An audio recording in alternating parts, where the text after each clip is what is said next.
notte a Conselve, nel Padovano, madre e figlio 89 e 42 anni sono morti nell'incendio della loro abitazione al vaglio degli inquirenti, le cause del rogo. Sono salite a 12 le persone decedute a causa del virus West Nile in Veneto, le ultime 2 potrebbero essere padovane e sono in corso gli accertamenti. Bandi periferie salvi, sono usciti soddisfatti ieri i sindaci italiani, tra loro quello di Treviso Mario Conte e quello di Padova Sergio Giordani dall'incontro con il premier Giuseppe Conte, fondi in 3 anni. Una 17enne miracolata a Vedelago ieri sera ha tentato di uccidersi stendendosi sui binari, il treno le è passato sopra ma è uscita praticamente illesa. Oggi prima campanella per gli studenti del Veneto, quasi 594.000 gli studenti che ritorneranno sui banchi, alle scuole materne decine di bambini non vaccinati a rischio sospensione. La Guardia di Finanza ha sequestrato 560 kg di prodotti ittici privi di etichettatura di origine, il prodotto è stato distrutto mentre 3 cinesi multati.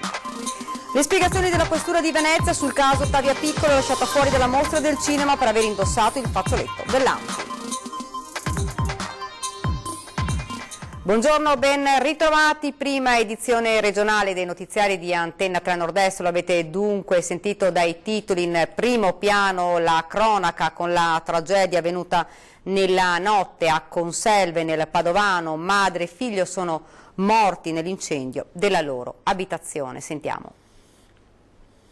I soccorsi di Vigili del Fuoco e SUEM sono stati velocissimi, ma nel giro di pochi minuti Rosa Lamberti di 89 anni e il figlio Angelo Volpi di 42 sono morti intossicati dal fumo dell'incendio della loro casa in via Padova. Le fiamme si sarebbero sprigionate dal piano terra dell'abitazione, forse in garage da un deposito di pellet, e il fumo ha poi invaso il primo piano dove dormivano i 2.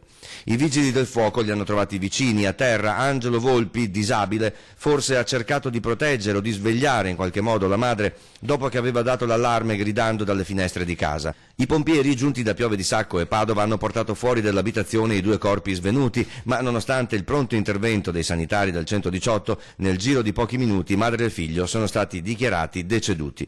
Le cause dell'incendio sono al vaglio del comando provinciale dei Vigili del Fuoco. Ed ancora a cronaca, altre 2 persone morte a causa del virus West Nile nell'ultima settimana in Veneto, ecco il quadro.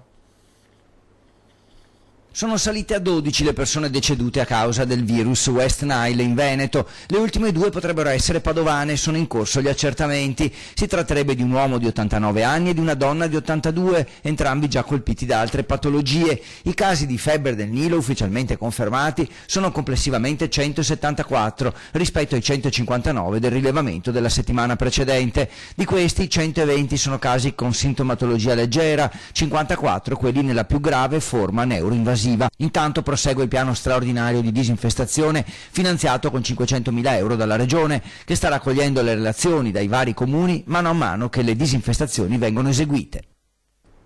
E proprio dell'incubo West Nile si è parlato ieri nella nostra trasmissione 20 e 10 in studio con Ferdinando Avarino, il primario di microbiologia Roberto Rigoli e il farmacista Livio Patelli. Sentiamo.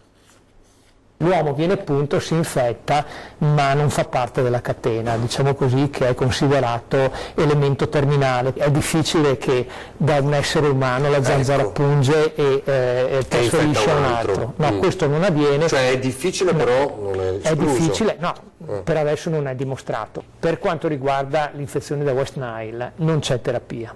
Quando i pazienti arrivano da noi con l'encefalite si fa terapia di supporto, cioè fluidi, antinfiammatori eccetera, fino ad intubarli se hanno problemi più gravi, ma il virus si spegne da solo, non c'è una terapia specifica. La gran parte, ricordiamolo, più del 90% sono piccole febbri, delle febbri che durano un giorno. C'è da chiarire che chi rischia sono gli immunodepressi.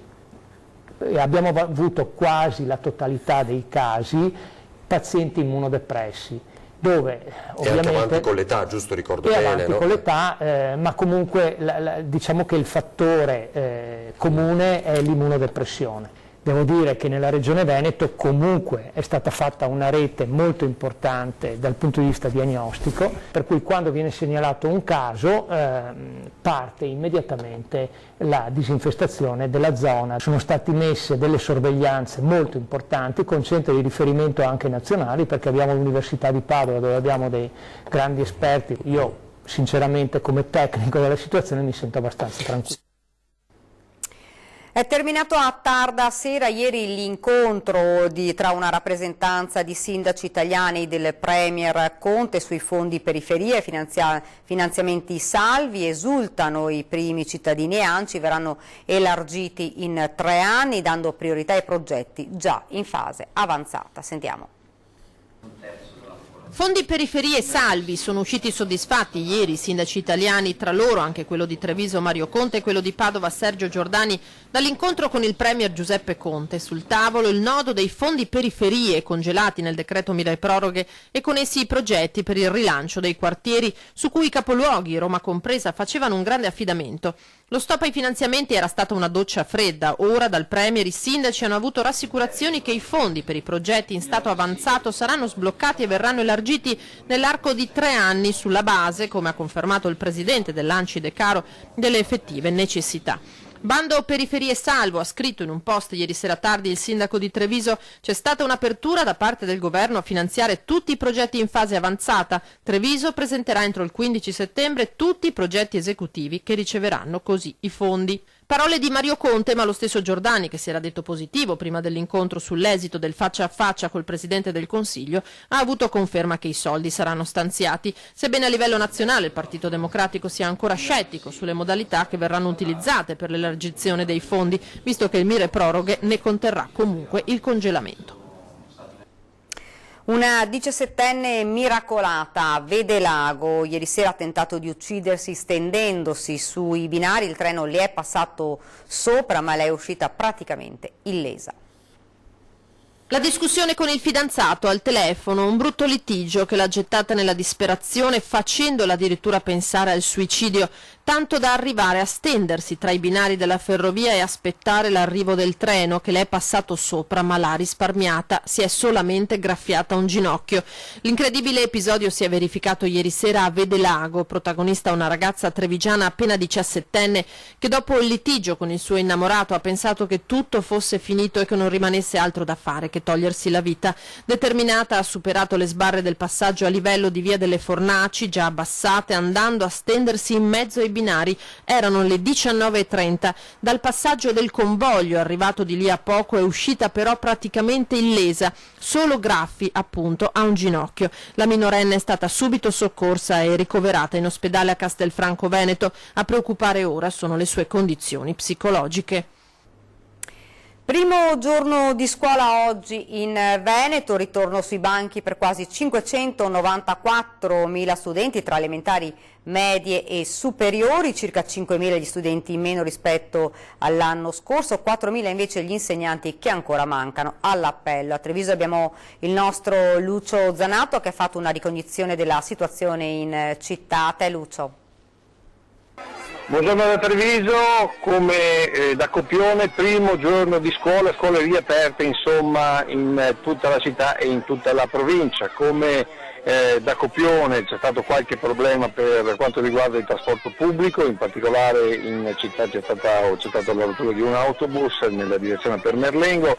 Per il resto tutto come da prassi, come da primo giorno di scuola. Noi siamo andati davanti alle scuole Pascoli, abbiamo visto i Remigini e il dato che è emerso in una scuola popolare come quella nella zona di Santa Maria del Rovere, uno dei quartieri più popolari della città, è che ci sono 11 bambini ad affrontare la prima classe elementare, quindi un numero che deve far sicuramente pensare. Tra l'altro in questo numero ci sono davvero diverse nazionalità e anche questo è un altro spunto di riflessione.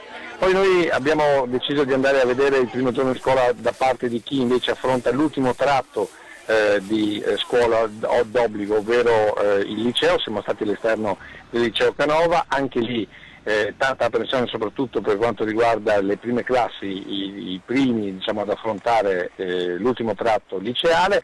però tutto, diciamo così, nella normalità, anzi il voto che hanno dato gli studenti alla scuola in questo primo giorno è stato un bel lotto e quindi una buona prospettiva per un anno scolastico.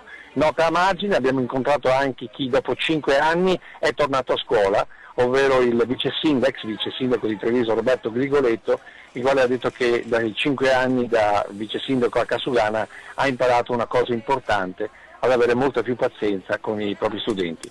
E per il momento da Treviso è tutto, restituisco la linea. Un ritorno in classe con il tema vaccinazioni sempre in primo piano. Alle materne sono decine i piccoli che potrebbero essere sospesi perché non vaccinati. Sta facendo il giro d'Italia il caso del bambino veneto trapiantato dopo una leucemia che rischia di stare a casa perché in classe ci sono alcuni compagni Novax. La storia è raccontata su Facebook da una dottoressa di Castelfranco. Uno sfogo scritto con il cuore che in pochi minuti ha ricevuto decine di condivisioni. Quello della dottoressa Oriana Maschio, medico di base a Castelfranco. Su Facebook ha raccontato del dialogo avuto con una collega pediatra che l'ha aggiornata sulle condizioni di un bimbo di cui avevano parlato un anno prima, a cui era stata diagnosticata una forma grave di leucemia. Oggi il piccolo di una provincia veneta sta bene grazie ad un trapianto di midollo, ma al sollievo per un futuro più roseo si contrappone l'amarezza. C'era un dato molto che mi ha turbato, il fatto che dovrà entrare a scuola e la sua classe ha 5 bambini non vaccinati. Nel post la dottoressa Maschio spiega che il bimbo, vivendo in un piccolo paesino, non ha alternative. Pensare a un bambino che supera una cosa così drammatica, se alla fragilità si accompagna anche la necessità di cambiare classe o di cambiare paese, addirittura di andare in un paese limitrofo. Troppo spesso, spiega la dottoressa Maschio, sul web appaiono informazioni che vengono lasciate al giudizio della popolazione inerme di fronte a certi argomenti, infangando, aggiunge, la scienza.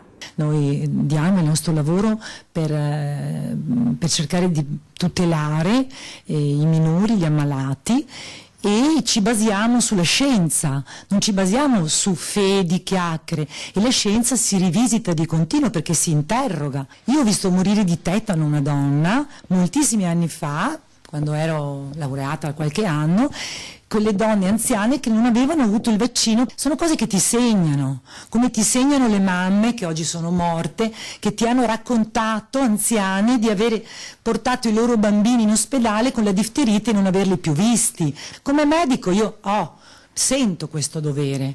Di fronte ad una giungla di informazioni, fare cultura è il compito del mondo scientifico, conclude Oriana Maschio. Bisogna fare cultura, bisogna avere coraggio di dire le cose e non ci si mette a scontrarsi su un piano dove si scontra come su un'arena, su argomenti che sono scientifici. Dobbiamo andare dagli epidemiologi. Io sono un medico che lavora sulle linee guida, non me le invento le linee guida, ed è questo il problema. Noi crediamo di poter inventare la scienza non si inventa, non è democratica, non è fatta di like.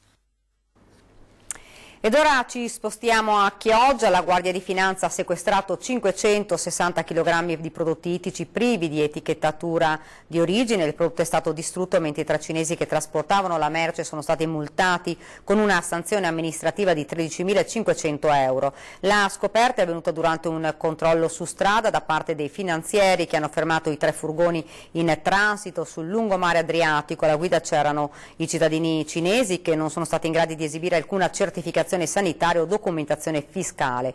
Variegata la tipologia dei prodotti rinvenuti: aragostine, gransiporri, anguille, branzini, mazzecolle, vongoli, polipi, addirittura pesce bianco confezionato in grossi barattoli di plastica, modalità mai rilevata in altri controlli. Con la collaborazione del servizio veterinario dell'ULSS di Chioggia, i molluschi vivi sono stati rimessi nelle acque lagunari, mentre il pesce, risultato comunque idoneo al consumo umano, è stato donato alla Caritas diocesana di Chioggia. Il resto del prodotto invece è stato distrutto. Sono in corso accertamenti per risalire ai canali di acquisto della merce e alla sua destinazione. A pochi giorni da 2 femminicidi che hanno sconvolto il Vicentino, una storia che ha dell'incredibile. In provincia di Rovigo un uomo era arrivato a utilizzare la moglie come posacenere, portandosi poi in casa anche l'amante davanti ai propri figli.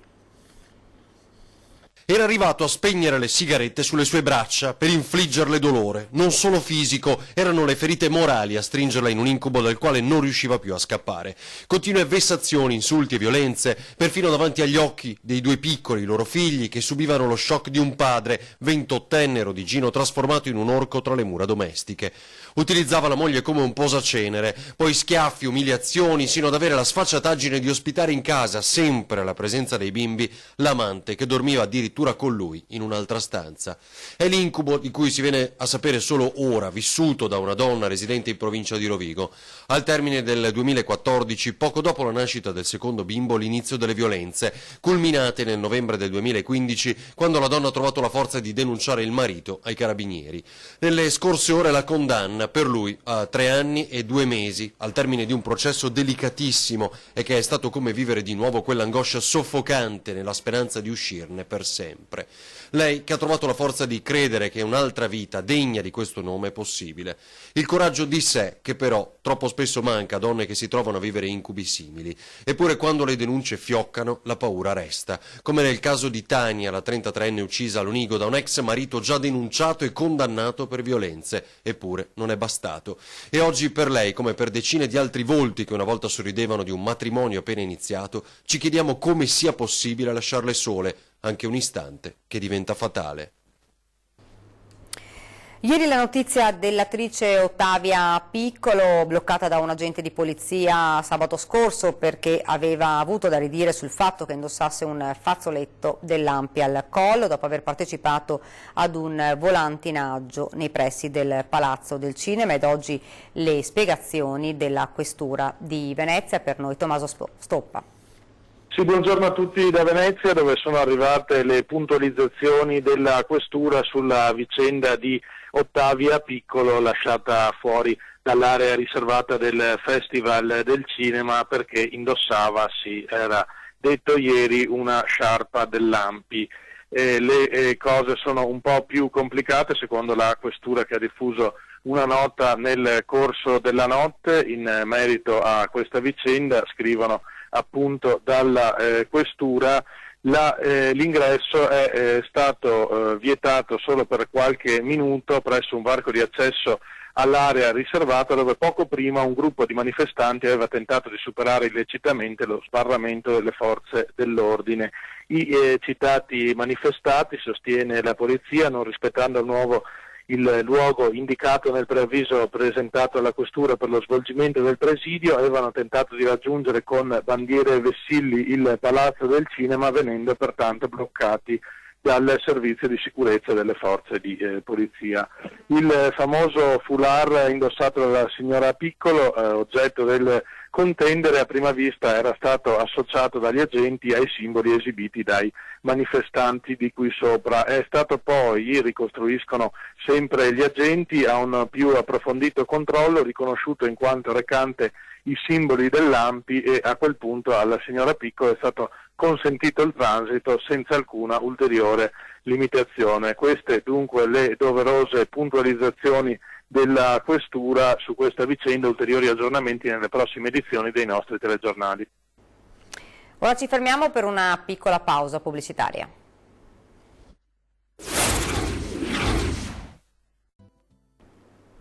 Siamo tornati nuovamente in studio con la prima edizione regionale dei nostri notiziari. Parliamo dei risparmiatori dell'ex Popolari Venete. Al voto alla Camera un emendamento del Movimento 5 Stelle che va ad incidere sulla legge istitutiva del fondo di ristoro. Il fondo passa da 100 a 400 milioni, ma le modalità di ristoro per alcuni azionisti sollevano dubbi. Si parla di circa 500-600 ex azionisti delle popolari fallite che potrebbero finalmente vedere qualche soldino di quelli persi con il crack delle banche. Azionisti il cui arbitrato è avvenuto con Consob e non con ANAC, ovvero l'autorità nazionale anticorruzione. Il tutto avviene grazie, ma sarà da vedere se ringraziare o meno, un emendamento presentato dai 5 Stelle, licenziato dal Senato, rivisto e corretto alla Camera, dovrà tornare in Senato. I dubbi però non sono pochi, a partire dal possibile rinvio al 31 gennaio dei decreti attuativi del fondo di ristoro. Noi ci auguriamo che Consob, con il governo del cambiamento, migliori e cambi, perché ricordiamo Consob dalla stessa commissione parlamentare d'inchiesta era stata messa in discussione. E poi soprattutto purtroppo i ricorsi alla Consob, da una statistica che c'è su internet, Consob dà mediamente un rimborso del 50%, quindi se viene fatto un emendamento che dà il 30% sul lodo di Consob, alla fine se poi ci sono anche delle spese, ci auguriamo di no, però in sostanza rimane gran poco. Nell'aula magna del Bo, accanto a molti cittadini comuni ad assistere al dibattito con il ministro Stefani ed il governatore Zaia, anche molti giuristi. Sentiamo. Nell'aula magna del Bo, accanto a molti cittadini comuni ad assistere al dibattito con il ministro Stefani e il governatore Zaia, anche molti giuristi, uno dei quali è stato in pratica il promotore dell'incontro allo scopo di coinvolgere la gente comune. Il senso dell'iniziativa è quello di poter mettere a disposizione dei cittadini l'operatività della politica su questa materia così sentita. A vedere la trattativa come una sfida da vincere per far funzionare meglio lo Stato c'è il professor Bertolissi, che invita il governo e il Parlamento a lasciare al Veneto la responsabilità di gestire materie e denaro. Naturalmente, se dovesse andare a buon fine, è sulla carta che le cose sono state messe, dopo bisogna mettere in esecuzione quello che si è scritto, e lì posso dire che comincerà la vera sfida, ma è una sfida per la Regione e una sfida per lo Stato. Direi che soprattutto è una responsabilità della Regione e della collettività regionale. E a proposito di denaro, potrebbe essere uno dei motivi per ottenere o meno il sostegno del Movimento 5 Stelle, anche se va ricordato che l'argomento fa parte del contratto di governo, come voluto dalla componente leghista della maggioranza. Il governo sappiamo che è composito, ha anime diverse, e per questo tipo di di operazioni c'è bisogno anche di una tenuta di carattere economico. In sostanza si tratta di un'occasione, l'ennesima. È un'occasione, se la perdiamo vuol dire che abbiamo perso un'altra occasione, che sarebbe l'ennesima, per dire la sacrosanta verità. Siamo allo sport, sono tutti italiani i calciatori che indossano la casacca del Padova in questo campionato di Serie B, una casualità ma che viene vista in modo molto positivo nell'ambiente bianco-scudato. Un calcio Padova tricolore, la rosa bianco-scudata del campionato di B 18-19 è tutta composta da calciatori nati in Italia. Tra loro anche due nuovi italiani come Ejob Zambataro, nato ad Addis Abeba ma italiano dopo la sua adozione da una famiglia di Monza, e Jeremy Bro, nato a Parma da madre camerunense e papà ivoriano. Dei restanti calciatori ben 11 sono triveneti, a sottolineare la valorizzazione di talenti locali. Una rosa tutta italiana non è un caso ma nemmeno una imposizione, spiega il direttore generale del Padova Giorgio Zamuner, che lascia le porte aperte a qualsiasi bravo calciatore straniero. Ma è anche vero, ribadisce, che i giocatori cresciuti qui conoscono meglio le metodologie di lavoro e si adattano più in fretta a questo tipo di calcio. Doveroso ricordare che insieme al Padova anche il Cittadella quest'anno ha una squadra di soli italiani. Biancoscudati e Granata sono gli unici club tra Serie A e Serie B con questa caratteristica. Buon campionato italiano, allora. La tragedia delle foibe e la vicenda umana di Norma Cossetto finalmente al centro di un film. La pellicola cofinanziata dalla Regione Veneto è stata presentata al Lido di Venezia.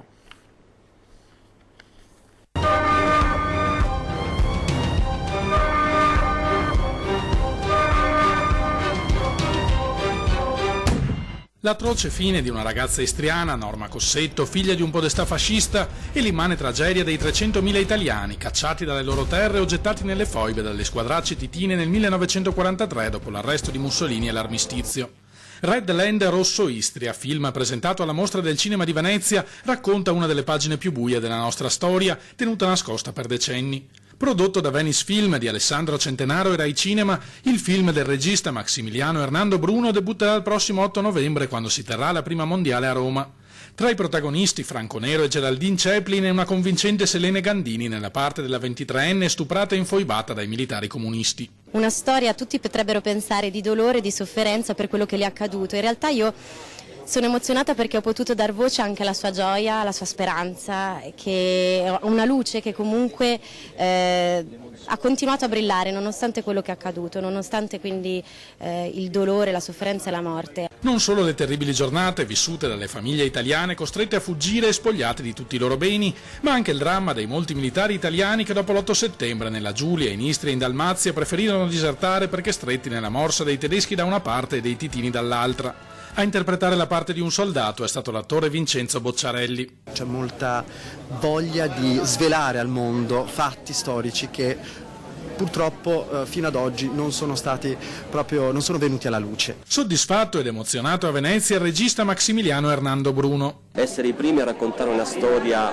dopo quasi 80 anni da questi eventi, una storia che meritava di essere raccontata molti anni prima. Ci riempie a tutti noi di orgoglio, devo dire. Red Land, realizzato anche con il sostegno della Regione Veneto, verrà proiettato nelle sale cinematografiche in tutte le scuole. Proprio perché, ha detto tra l'altro l'assessore regionale all'istruzione Elena Donazzan, le violenze inflitte in quel periodo alle popolazioni italiane non possano essere dimenticate. Faremo in modo che nelle sale cinematografiche sia vista, perché è una storia vera.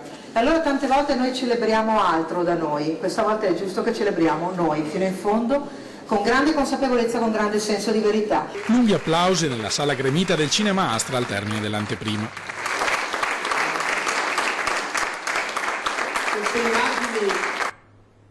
Ed è davvero tutto per questa edizione del nostro telegiornale, vi lascio alle previsioni del tempo. Grazie davvero per averci seguito, buona giornata.